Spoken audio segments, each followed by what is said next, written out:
Isang magandang araw po sa inyong lahat, mga minamahal kong mga kapatid sa Panginoon. Minsan pa ito ang inyong lingkod, si Pastor Ruel Camia po, mula po dito sa Winnipeg, Manitoba, Canada, para po sa ating pag-aaral ng salita ng Diyos ngayon pong umaga. Welcome po sa Tinig ng Pag-asa. Araw po ng Friday, huling araw po. Sandali lang po, ayusin natin itong ating monitor. Yan, huling araw po sa linggo. Ang dalangin ng aking puso ay datnan kayo ng pamamahayag na ito na kayo pong lahat ay nasa mabuting kalagayan. Gaya po ng ating pagpapatuloy sa atin pong series na simulan, pinag-aralan po natin ang The Parable of the Lord Jesus at sa araw pong ito ang ating tatalakayin ay ang The Parable of the Mustard Seed and the Leaven. Matatagpuan po natin ito sa Matthew chapter 13, 31 hanggang 33. Samahan niyo po ako at atin pong basahin ang mga talata. He put another parable before them, saying, "The kingdom of heaven is like a grain of mustard seed that a man took and sowed in his field. It is the smallest of all seeds, but when it has grown, it is larger than all the garden plants and becomes a tree, so that the birds of the air come and make nest in its branches." He told them another parable. The kingdom of heaven is like a leaven that a woman took and hid in 3 measures of flour, till it was all leavened.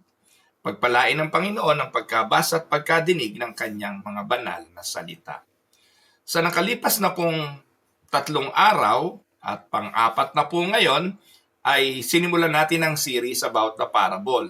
Atin pong pinag-aralan noong unang araw sa introduction of the parables ang kahalagahan ng pag-unawa sa main context or sa main theme ng mga parable na ating binabasa. Kasi po, we are not going to look at the parable and we are not supposed to look at it verbatim. Kung anong basa, hindi naman po laging ganun ang kahulugan. At ang maganda sa mga parables ng Panginoon, siya na mismo ang nagpapaliwanag nito. Sa parable of the sower, ipinaliwanag sa atin na ang sower ay ang Diyos o yung mga mangangaral, yung mga preachers, yung mga evangelist. Yung seed ay ang salita ng Diyos. Inihahasik ito indiscriminately, walang pinipili, pero pwede itong bumagsak sa iba't ibang klase ng lupa. May tabing daan, may batuhan, merong dawagan, at meron din namang mabuting lupa. Noong tinalakay natin ang parable of the sower, naway naintindihan ninyo na ang kondisyon ng lupa, ibig sabihin ito'y nagre-representa ng puso. Yan, hindi ko po alam bakit. May sound po ba mga kapatid? Siguro nagkamali lang si Ate Ibet. So I hope okay po ang sound mga kapatid. Paki-thumbs up nga po kung okay ang sound natin. Hapon po kasi nagloloko ang ating Facebook kaya may trauma na po ako. Hindi ko alam kung okay ang kanyang broadcast. But anyway, ipagpapatuloy po natin, gaya po ng binanggit ko kanina, yung parable of the sower, ang mga hasik ay ang ating Panginoon o ang mga mangangaral, yun naman pong salita ng Diyos, yun po yung seed, at yun pong mga lupa, yun naman po ay ang kondisyon ng mga puso. Sumunod, tinalakay natin yung wheat and tares, yung sumunod na parable doon. Ang wheat o ang trigo at yung mapanirang damo. Meron pa rin pong mga hasik at ang mga hasik ay ang Diyos. So hindi na siya basta yung mga mangangaral, hindi na siya yung basta mga evangelist, hindi na siya mga believers na nagsishare ng Word of God, specific na dun sa wheat and tares parable, ang sower ay ang Diyos mismo. Ang Diyos na ito, naghasik siya ng mabuting buto. So what the sower sown is a good seed. And habang inihagis niya ang good seed, ito po mga kapatid ay sinabayan din ng hagis ng kanyang kaaway ng masamang seed. at bumagsak po yung mabuting seed sa lupa.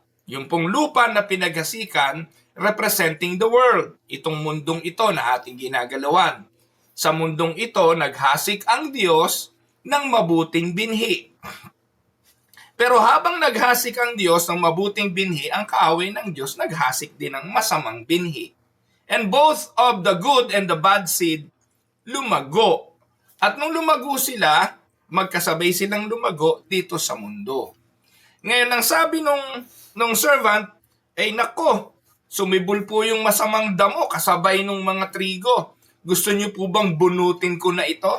Pero anong sabi ng Panginoon? Hindi, wag. Pag binunot mo, baka madamay ang mga trigo. So tinalakay po natin kahapon yon at nakita natin ang kaibahan, mga kapatid, ng parable of the sower at saka yung parable of the wheat and tares.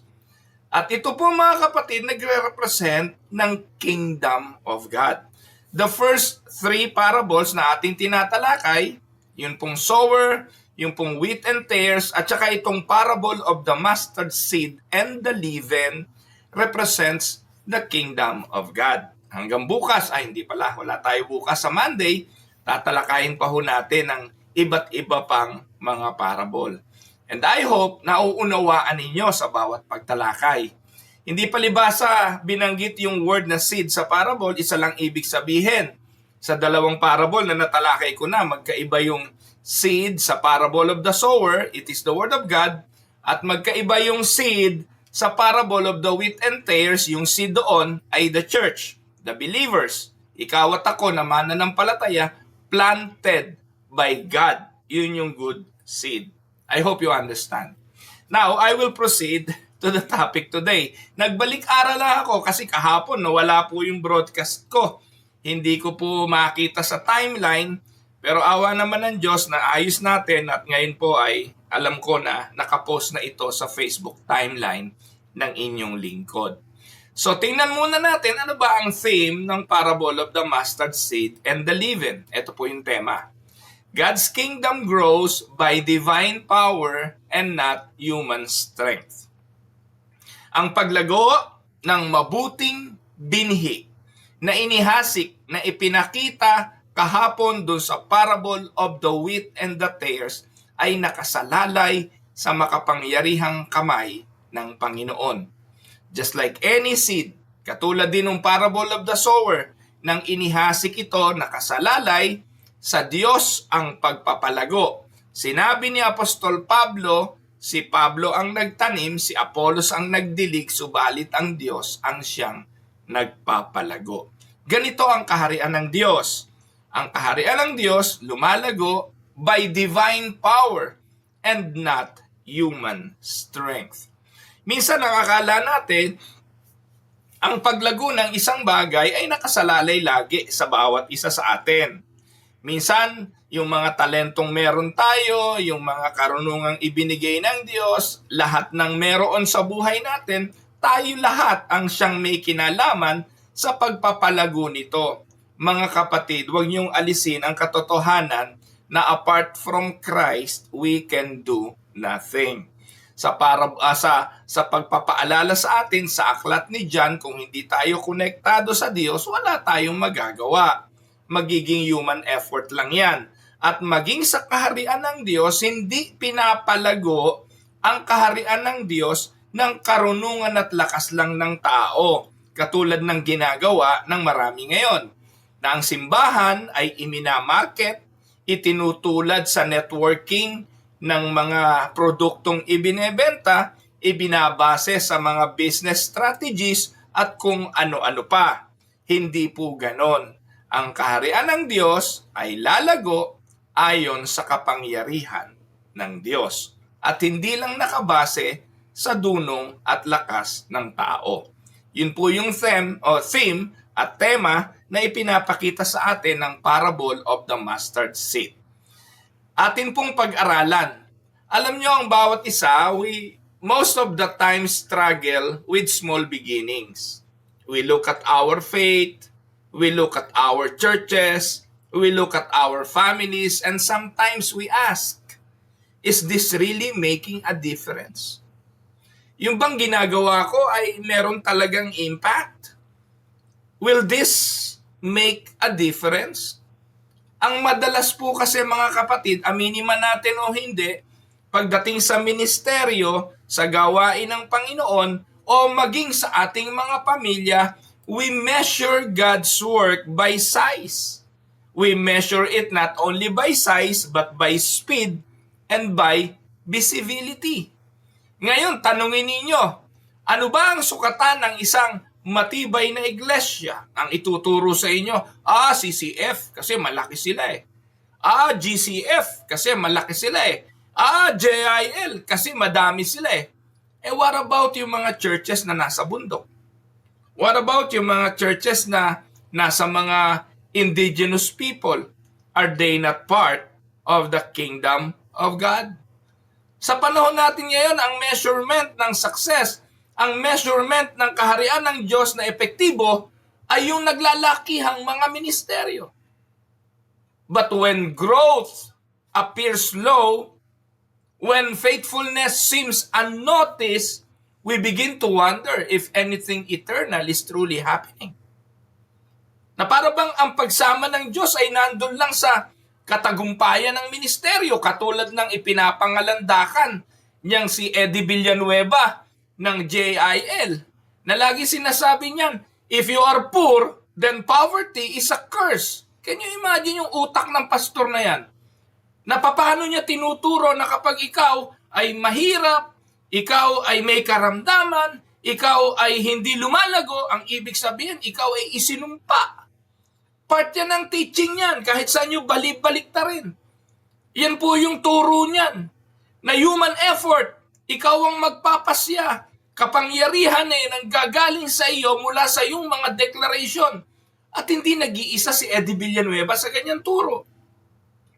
Napakaraming mga pastor na ang teaching ay pang-eengganyo, panghihikayat na kailangang lumago dahil sa paglago lang makikita ang ang pagkasi at pagsama ng kapangyarihan ng Diyos.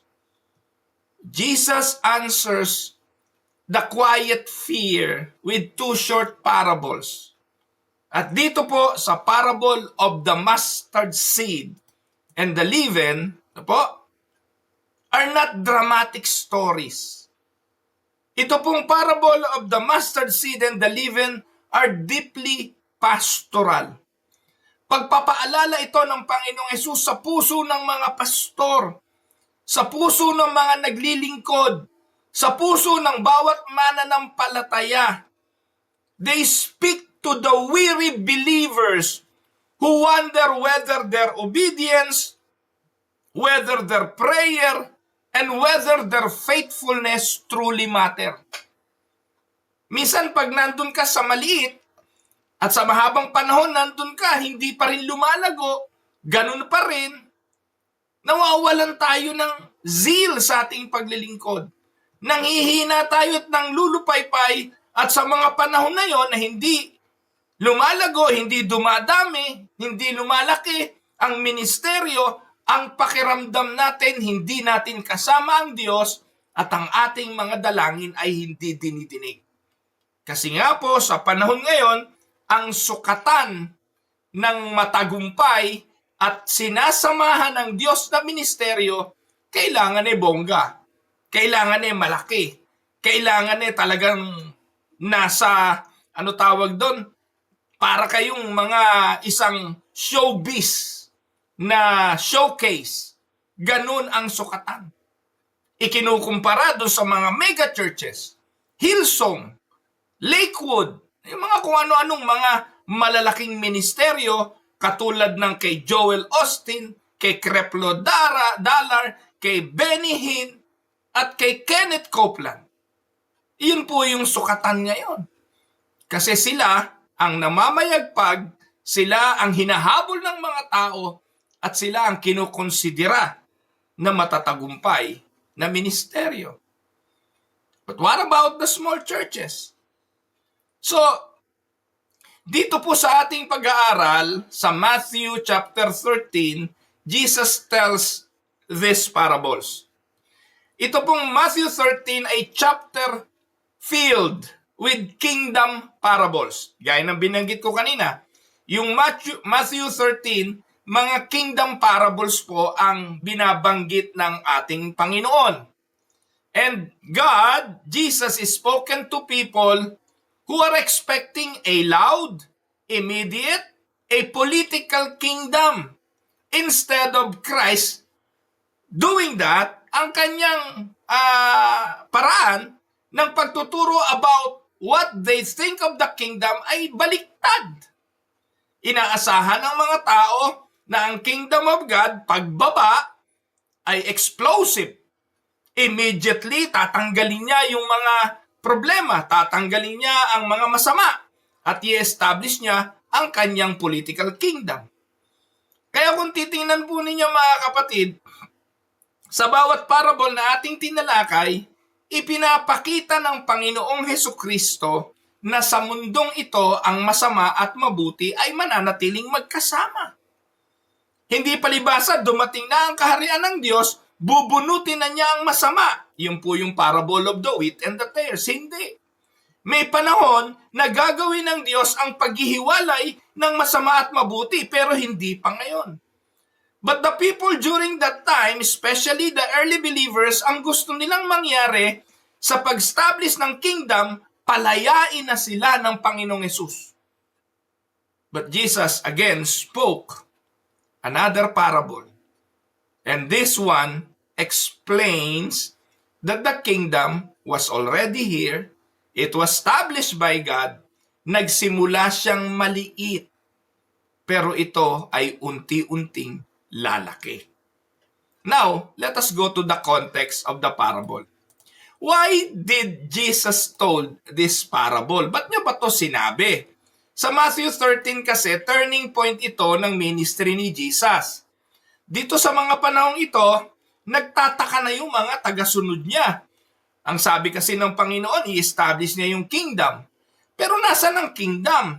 Wala namang ginawa ang Panginoon na mag-gather ng kanyang mga makakapangyarihang tao at mag-establish ng kanyang mga militar. Ang ginawa ng Panginoon ay nagpagaling ng may karamdaman, nangaral at nagpagaling ng mga may sakit, nagpakain ng 5,000 at maraming mga tao at patuloy na nagtuturo. Kaya yung iba disappointed na, ano ba tong Mesiyas na ito? Akala ko ba palalayain tayo nito?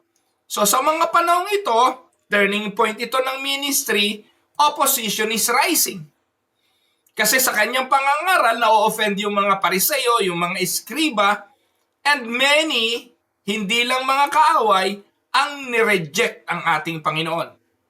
Sa mga panahong ito, dahil nga naha-highlight na po yung mga pangangaral ng Panginoon at ang kanyang pagtuligsa sa mga hypocrisy ng mga leaders ng relihiyon, ano po ang nangyari? Maging mga disciples, kumonti na. So humanly speaking, the movement looks weak. So sa mga panahong ito, konti na lang yung sumusunod sa Panginoon. Especially nung naririnig na nila yung katagang gigibain ng templo at sa 3 araw ay muli niyang itatayo. Nung ipinaliwanag niya na ito'y nangangahulugan ng kanyang katawan na mamamatay at muling mabubuhay ang mga alagad, lalong nalito. Ba't ganun? Because Israel, as we know, expected the Messiah to bring immediate judgment and visible rule. Pero ano nangyari? Instead, Christ is rejected. Matthew 12. The crowds are divided and the disciples are few and unimpressive. Paano mangyayari ngayon yun? So Jesus, in this parable, explains that the kingdom comes according to God's decree and not according to human expectation.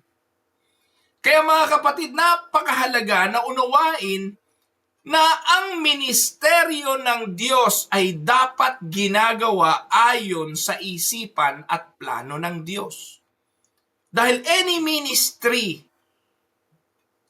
ministries na gagawin in the effort of human at lihis sa plano ng Diyos, expectation ng tao, immediate, at ito dapat ay impressive.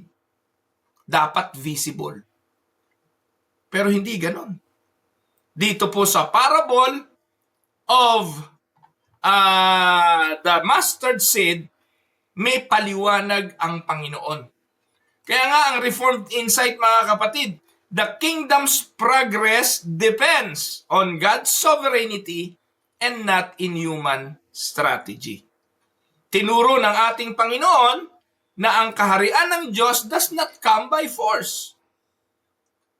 No, ang isipan ng tao, Lord, dumating ka na nang matapos na ang lahat. Di ba ganun ang prayers ng marami? Dumating ka na nang mawala na ang mga makasalanan. Kasi naiintindihan naman ng mga believers na meron talaga na coming judgment. Pero ang tanong, bakit inilihim ang coming judgment? Bakit inilihim ang second coming? Bakit hindi man lang nagbigay ang Panginoong Hesus ng idea tungkol sa bagay na ito? Alam niyo po ba kaya nauuso yung mga panguhula kung kailan darating ang Panginoon? Kasi nga gusto ng mga tao na dumating na ang Panginoon para matapos na ang lahat. Matapos na ang mga masama at bigyan na ng gantimpala ang mga matuwid at ubusin ng lahat ng masama. Because that is what human wants to happen. That is what believers are expecting. Bishop, masama ba yun? Hindi. Hindi masama yun. Pero nun pa man, bago pa dumating ang Panginoon, gano'n na ang mindset ng mga tao. Na sa pagdating ng Mesiyas, i-establish niya ang kanyang kingdom, grandioso ang kanyang pagdating, at pagdating niya, wawasakin niya ang lahat ng masama. Kaya nung dumating ang Panginoong Hesus, hindi nila ina-expect na siya ang Misaya. Kasi hindi ganong klase ng pagdating ang kanilang inaasahan tungkol sa Mesaya. Kaya ang turo ng Panginoon, the kingdom does not come by force. Growth is God's work and not human control, and final results belong to God, not to present appearances. So, these parables encourage believers to trust God's visible or rather invisible work. Pagtiwalaan natin bilang mga mananampalataya na kahit tila napakabagal ng pag-usad, na kahit tila yung ating pagpapagal ay walang resulta, kapag ginagawa natin ito ng buong katapatan sa Panginoon, i-encourage tayo na ang Diyos ay present sa ministeryong ating ginagampanan. Nakatanggap ako kagabi, mga alas 11 ng gabi, ng isang mensahe sa isang kaibigang pastor sa Middle East. Kung saan, ang kanilang gawain dahil ipinagbabawal doon sa Middle East ang gathering ng mga churches, ginagawa nila sa isang restaurant, if I'm not mistaken. But, the government, not only them, kundi sabi niya, marami silang churches na gano'n ang ginagawa, ay nahuli at ipinagbawal na ang gatherings. Nag-message siya sa akin at ang tanong, ano po ang aming gagawin? Pinagbabawalan na, sinagsasagkaan na ang gawain ng ating Panginoon. Hindi naman po kami malaki. Kami po'y maliit na ministeryo. Ang sabi ng pastor, nalulungkot po ako kasi maraming mga mananampalataya na bago pa lang. And they want to do face-to-face worship pero ngayon ay pinagbabawal na. Ang sabi ko, pastor, I don't know. Hindi ko alam sagutin literal kung ano ang pwede ninyong gawin. What I am going to do is to pray for you and for the ministry. At ilagay natin sa kamay ng Diyos ang katadhanaan ng gawain dyan sa Middle East. But for now, maybe you can do online worship. You can do Bible study online. At nag-agree naman po siya doon sa bagay na yon. Gusto nga niya, sa susunod na linggo ako speaker. Ang problema, alas 10 ng umaga doon sa kanila, alas 12 naman ng ating gabi dito. Kaya sabi ko, kapatid, hindi yata uubra dahil alanganin magkaiba ang ating oras at ang ating panahon. Mga kapatid, may mga bagay na nakaganapan na nangyayari sa buhay natin na tila ganito. Gawain naman ito ng Diyos. Ang Diyos naman nang nag-establish nito, pero bakit hindi lumalago? Bakit napakaraming sagabal? Bakit tila walang bunga ang ministeryo? Ito po ang dahilan kung bakit ibinigay ni Jesus ang parable of the mustard seed and the leaven. Puntahan po natin. Let us look at the parable of the mustard seed. Matatagpuan po natin ito sa Matthew 13, 31, 32. He told them another parable. The kingdom of heaven is like a mustard seed which a man took and planted in his field. Though it is the smallest of all seeds, yet when it grows, it is the largest of garden plants and becomes a tree, so that the birds come and perch in its branches. Nakakita na po ba kayo ng buto ng mustasa? Pinong-pino yun, pinong-pino. Kulay itim na pinong-pino. So, anong paliwanag dito? Jesus says, the kingdom of heaven, the kingdom of God, is like a mustard seed. Sa bawat parable na ating binabasa, nagsisimula po lagi doon sa the kingdom of God is like a sower went out to the field to sow. Parable of the sower. And then, sumunod, the kingdom of God is like a man, sabi doon, who plant a good seed. A sower plant a good seed. The parable of the wheat and tares. Parating ganun ang simula. Because Jesus here was teaching people about the kingdom of heaven, about the kingdom of God. Parable of the sower about the kingdom, parable of the wheat and tares about the kingdom, and then the parable of the mustard seed again is about the kingdom. At ang sabi, kinukumpara ang kingdom of God saan? Sa smallest of all seeds, to the mustard seed. Nagsisimula itong maliit na buto. Yet, ang sabi, it grows into a large plant where birds can nest. Anong katotohanan ang ating makikita? Una, God delights in using what looks insignificant to accomplish eternal purposes. Yun po ang napakagandang makita nating katotohanan dito. Na ang Diyos, ginagamit niya ang tila seemingly insignificant things para ma-accomplish niya ang eternal purpose. The mustard seed was proverbially small in Jewish culture. No farmer would expect much from a mustard seed. Yet, when it was planted, it grows far beyond expectations.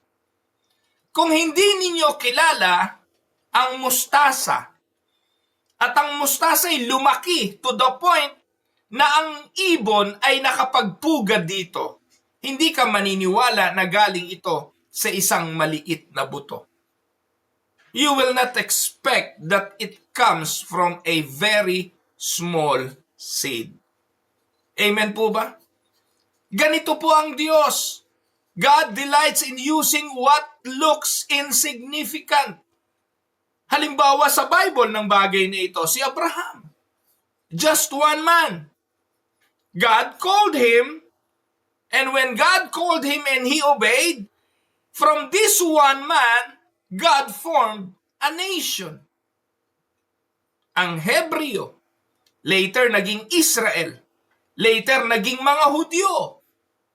Si Gideon, nang tinawag siya ng anghel, ang sabi niya, mighty warrior, lumingon si Gideon, who is that mighty warrior? Nagtatago nga ako sa ilalim ng ubasan at dito ako nagtatrabaho sa takot ko sa mga kaaway. But in the book of Judges chapter 7, mula sa pinakamaliit na lahi ay ginupi ng Diyos ang kanyang mga kaaway. Si David, nang tinawag ng Diyos, siya ang pinakabata sa pamilya ni Jesse. He was just a shepherd boy, but he was chosen as king. 1 Samuel chapter 16. Ang mga disipulo, kung ating susuriin, they were ordinary men who turned the world upside down. Kung ikaw ang siyang magtatayo ng kaharian sa panahon natin ngayon, at kung ang itatayo'y kaharian ng Diyos, ano pipiliin mo? E di yung pinipili ng mga CCF, ng GCF, ng JIL, at yung mga pinipili ng mga mega churches. Sino? E di yung mga class A, B ng society. May nakita na ho ba kayong simbahan? Makinig po kayo. May CCF po ba sa bundok? Meron po bang GCF sa bundok ng Mindoro? Wala! They don't care about those small things. Ang CCF nasa gitna ng mga business center. Nasa gitna ng Makati, nasa gitna ng mga Quezon City, dun sa mayayaman. Ang target nila, mga artista. Ang target nila, mga sikat. Mga milyonaryo. Ganon din po yung mga JIL, yung mga mega churches na yan. Hindi sila pipili ng pipitsugin, hindi sila pipili ng mangingisda, hindi sila pipili ng mga maliliit. Hello? But Jesus, wanting to establish His kingdom, chose ordinary men to prove that the kingdom of God started from humble beginning. Ito ang parable ng mustard seed. Anong produce nito?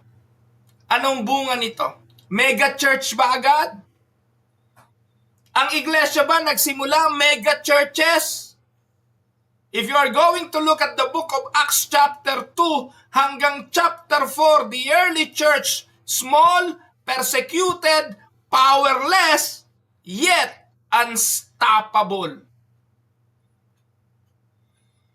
That is how the kingdom of God started. Tandaan mga kapatid, a seed planted underground appears lost. Di mo naman nakikita kung ano nangyayari sa ilalim eh. Pag itinanim mo ang buto, wala kang magagawa kundi maghintay. Yet unseen, life is already working underground.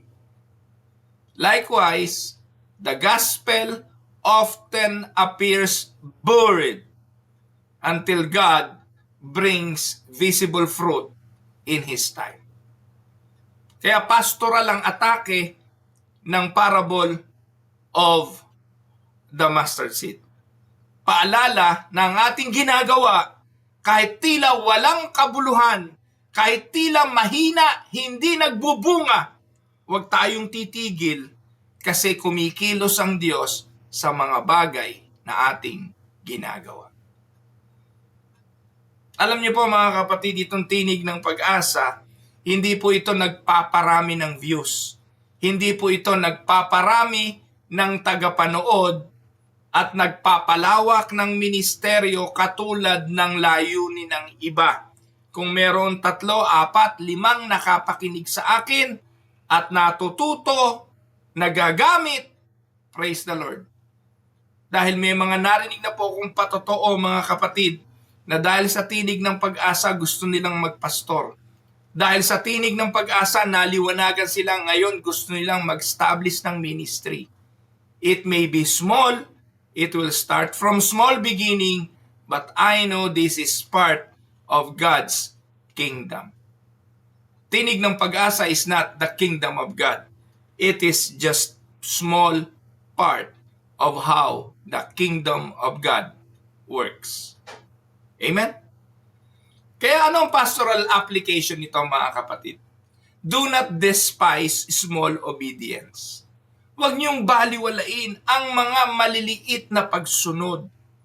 Iyang maliliit na pagsunod, ang maliliit na bagay na ating ginagawa, kapag iyan ay sa Panginoon, it will surely bear fruits. Yung mga faithful prayers, it matters. And teaching one child, discipling one believer, sharing the gospel with one soul, these are mustard seed moments. Parang minsan, walang kabuluhan. Parang minsan, mahina. Pero sa biyaya, pagkilos ng Diyos, Diyos din ang siyang magpapalago. I remembered 14 years ago when I first landed here in Winnipeg, January 14, 2012. Pagdating ko po rito, hindi ko alam kung ano ang aking sisimulan. Hindi ko po alam kung ano ang aking gagawin. Pero isa ang tiyak ko, pinadala ako ng Panginoon dito dahil may layunin siya. At isa sa aking isipan ay ang sumunod lang sa plano at naisin ng Panginoon. Awa po ng Diyos. Ngayon po, we have churches in Manitoba, in Alberta, and now in Saskatchewan. Ang Diyos ang siyang nagsimula ng maliit, ang Diyos din ang siyang magpapalaki. Iyan po ang parable of the mustard seed. Isiningit sa parable of the mustard seed ang parable of the leaven. Bakit? Napakaiksi lang po nito. Sa Matthew 13:33, ang sabi po, He told them still another parable. The kingdom of heaven is like yeast that a woman took and mixed into about 60 pounds of flour until it worked all through the dough. So, anong paliwanag? No? He told them still another parable. The kingdom of heaven is like a leaven or yeast. Yung pong lebadura sa Tagalog. Yeast sa English. No po? Or leaven. So, inihalo daw ito saan? Sa arena. The yeast is mixed into dough quietly, invisibly. Yet, the power of the dough or the leaven expanded the dough. It affects the entire lump. Anong ibig sabihin? Jesus shows that the kingdom works from the inside out, not from the outside in. Nakuha niyo po mga kapatid? Ano ang key truth dito? Parehas din yan sa naunang parable. The kingdom works inwardly before it becomes outwardly. Ang sabi ni Jeremiah sa 31:33, God writes His law on the heart. Ganon ang kingdom of God. Ganon ang church. Ganon ang kaharian ng Panginoon. Sinusulat niya sa puso ng tao ang kanyang kautusan at ang kautusan na ito ipamumuhay at makikita sa labas.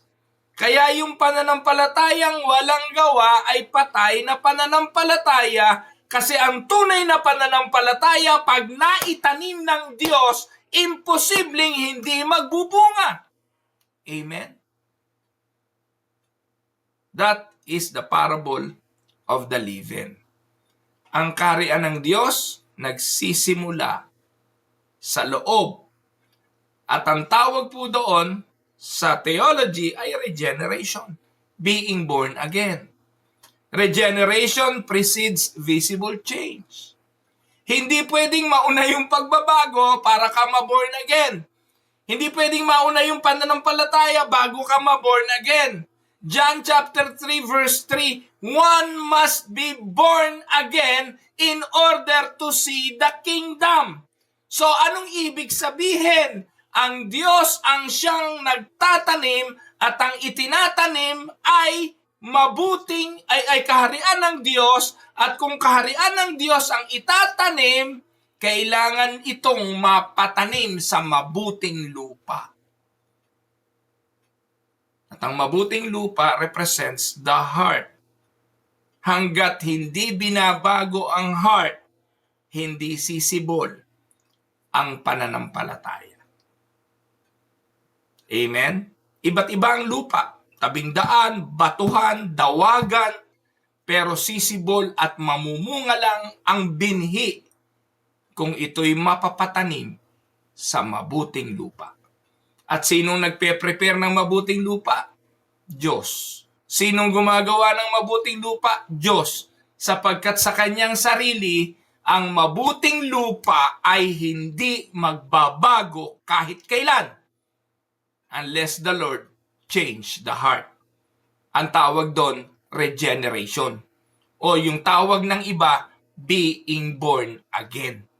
Kaya kapatid, kung nananampalataya ka ngayon, na-convert ka, naging Kristiyano ka, isa lang ibig sabihin nun, ikaw ay binorn again ng Diyos. Not the other way around. Nagbago ka, kaya ka na born again. Mali at maling turo. Naintindihan niyo po? Regeneration precedes visible sign. Kailangan muna ng pagiging born again bago manampalataya. This reflects the doctrine of irresistible grace. God's work in the heart and the work of God in the heart is effective and complete. Ang biblical example nito, Lydia's heart opened by the Lord. Acts 16:14. Sino nagbukas ng puso? Si Lydia ba? Hindi. Sino bumago ng puso ni Lydia kaya siya nakarinig ng salita ng Diyos? Si Lydia ba? Hindi. Ang sabi ng Bible, it was God who opened the heart of Lydia. The Thessalonians church, sabi dyan, no? Basahin po natin talata, Acts 16:14. One of those listening was a woman from the city of Thyatira named Lydia, a dealer in purple clothes. She was a worshiper of God. The Lord opened her heart to respond to Paul's message. The Lord opened her heart to respond to Paul's message. Nakareceive po ako ng text message. Sabi niya, Bishop, pakipaliwanag niyo nga po itong Acts 16:14 kasi nalilito ako eh. Sabi niyo po, ang Diyos ang nagbukas ng puso ni Lydia. Si Lydia po in the beginning worshiper na po ng God. Ang sabi po dyan, she was a worshiper of God. Ba't po ganun? Worshiper na siya ng Diyos pero sarado pa ang puso niya. Yes, yan po ang sabi ng talata. Huwag niyo pong kakalimutan, nangyari po yan sa Epeso at ito pong si Lydia ay isang hentil. Gentile po yan. Sa Epeso, kung babasahin niyo ang chapter 16, naghanap po sina Pablo dyan ng sinagoga, wala silang nakita. Anong ibig sabihin? There is no synagogue. Walang sinagoga ng Hudyo dyan. So, ibig sabihin dyan, walang masisimbahan pa mga tao dyan. Kasi ang mga tao dyan, puro hentil. Gentiles. At alam niyo po kung sino ang sinasamba ng mga hentil. Kaya, nangaral po sila dyan saan? Sa river. Sa tabing ilog. At doon sa tabing ilog, nasumpungan nila ang mga babae, isa doon si Lydia. Dealer ng purple cloth. At nung nangaral si Pablo, ano sabi? Binuksan ng Diyos ang puso ni Lydia para makarespond siya sa mensahe ng salita ng Diyos. Sabi mo dyan sa talata, di ba? Worshipper na siya ng Diyos? Yes. Ang tanong, sinong Diyos? Pwedeng si Lydia ay kabilang sa mga naunang naengganyo sa Judaistic religion. Maybe siya ay nakarinig na ng turo sa Judaistic religion. And he decided to worship the Judaistic religion. Worship the God of the Jew. Katulad din ni Cornelio. Si Cornelio nananalangin sa Diyos. Matapat si Cornelio, pero bakit kailangan puntahan siya ni Pedro? Para buksan ang kanyang isipan sa salita ng Diyos. Tandaan, kahit relihiyoso ang tao katulad ni Lydia, sumasamba sa Diyos, ay pwedeng hindi niya kilala ang Diyos. Amen? Kaya ang tanging makapagbubukas lang ng puso, ang makapagbo-born again sa puso ng taong ganito, walang iba kung hindi ang Diyos. If you want to hear more about the explanation on Lydia, you can message me and I can send you a manuscript para lubusan yung maunawaan yan. Now, makikita po natin na po Ang Thessalonian Church, sabi sa 1 Thessalonians 1:5, because our gospel came to you not simply with works, but also with power, with the Holy Spirit and deep conviction. You know how we live among you for your sake. Another example po ito sa Bible ng humble beginning. Ang Thessalonian Church, transformed by the gospel. Dati po, mga pagan din yan. Pero ang Diyos, itinanim sa kanila ang mustard seed principle. They started from small beginning. Now, tingnan po natin yung word na regeneration. The word regeneration means changes of the heart. Ezekiel 36:26, ang sabi ng Bible, I will give you a new heart and put a new spirit in you. I will remove from your heart of stone, and give you a heart of flesh. Ito po ang ibig sabihin ng regeneration. Yung matigas na puso, yung pusong bato, yung walang kakayang hanapin ang Diyos, yung hindi makikita ang Diyos dahil hindi mauunawaan, papalitan ng Diyos ng puso na makauunawa. Yun po yung pagiging born again. At kapag ang isang tao ay na-born again na, ang susunod doon, susunod siya sa Diyos, mamumuhay siya sa tinatawag na kabanalan. Sa theology, ang tawag doon, sanctification. Slow, lifelong transformation. Yan ang sinasabi sa Philippians 1:6, being confident of this, that he who began a good work in you will carry it on to completion until the day of Christ Jesus. Tanong, sino ang nagsimula ng mabuting gawain sa atin? Ang nagsimula sa parable of the wheat, sino nagtanim? Ang nagtanim ay ang Diyos. Itinanim niya ay good seed, the wheat.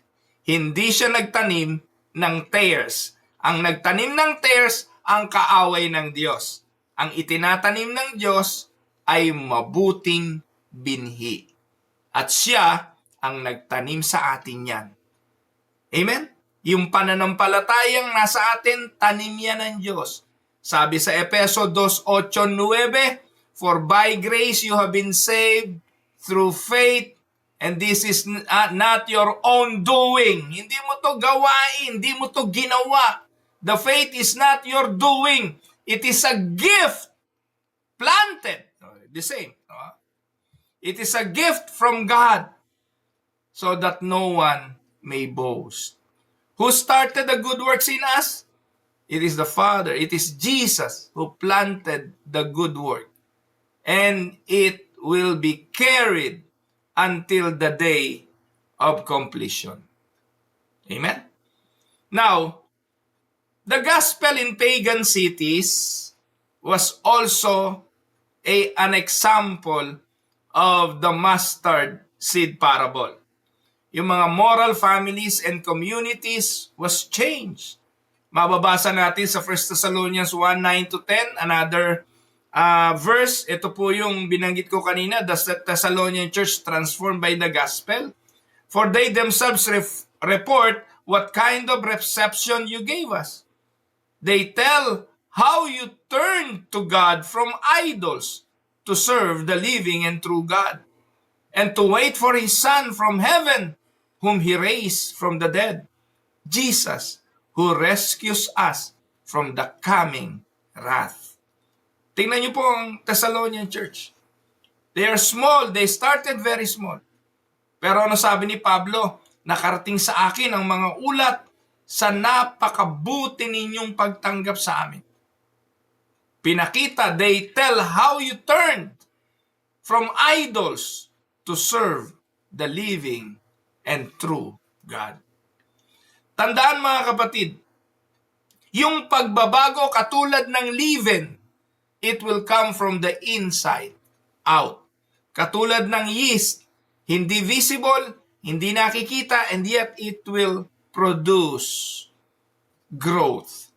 Leaven does not announce itself. You don't hear it working, but leave the dough alone and everything changes because of the leaven. That's how God works in the believer's life. Quietly, steadily, deeply. Amen? Di ba? Pag nagmasa ka ng arena, iwanan mo muna yan. Saglit lang, kapraso. Pero bigla, pag gumana na ang yeast, pagbalik mo, doble na ang size. Ano ang pastoral application nito? Tandaan, spiritual growth is often unseen. God's word reshapes thinking. It reshapes desires. And it reshapes the character of the people over time. Amen? Kaya bilang paalala, do not measure faith by noise. Measure faith by the fruit. Amen? Kahit gaano karami yan, kahit gaano kalaki yan, kung ang pananampalataya niyan ay nakatanim lamang sa buhanginan, pagdating ng bagyo, guho. Kahit gaano karami yan. Pero yung kokonte, pero grounded. Grounded sa salita ng Diyos. Grounded sa batuhan or sa matibay na foundation. Pagdating ng bagyo, hindi yan magigiba. Amen? Now, final point, I want to show the big idea. The big idea is there is one kingdom, but there are two perspectives. Together, this parable teach the mustard seed, external growth from small beginning. The leaven, internal transformation with total effect. Anong ipinakikita nito? The kingdom of God is certain in outcome. Gradual ang process, but divine in power. Bantayan nawa nito ang ating mga puso sa discouragement at pride. Amen? Kung lumago ang gawain, biyaya yan ng Diyos. Kung ano maging bunga ng gawain, biyaya yan ng Diyos. Wala sa atin ang pagyayabang na, nangyari yan dahil sa akin. Lumago yan dahil sa akin. Napakalaking kayabangan. Sapagkat ang kaharian ng Diyos, Diyos ang may pagkilos sa simula at hanggang sa dulo. Amen? So, the parable shows that it is Christ at the center. Ultimately, Jesus himself is the mustard seed. Can we say amen? One example in the Bible of the great mustard seed is Jesus. He was born in a manger, in humility. He was rejected and crucified. But, just like the mustard seed, risen and exalted like the leaven, and his kingdom now spans the globe. Amen? So the cross looked like defeat, but it was the seed of salvation. Amen? Ganyan lang po inaatake at tinitingnan ang mga parable. We need to look at it in the light of the doctrine, in the light of the scripture. So bilang conclusion, minamahal kong mga kapatid, let us trust God with what seems small. Keep praying, keep teaching, keep loving. The kingdom of God does not fail. The kingdom grows. God is at work even when you cannot see it. Amen? Now, puntahan po natin ang reflection questions. Pagbulayan po ninyo, where do you feel discouraged by small beginnings in your faith or ministry? Are you trusting God's process or demanding immediate results? How has God been quietly changing your heart over time? What mustard seed of obedience is God calling you to plant today? And the last, do you measure success By faithfulness or by visible results? Tayo po'y manalangin. Gracious and loving Father, we confess that we often doubt your work when we cannot see immediate fruit. Teach us, O Lord, to trust your wisdom and timing. May you strengthen us to be faithful in small things, believing that you are growing your kingdom according to your perfect plan and will.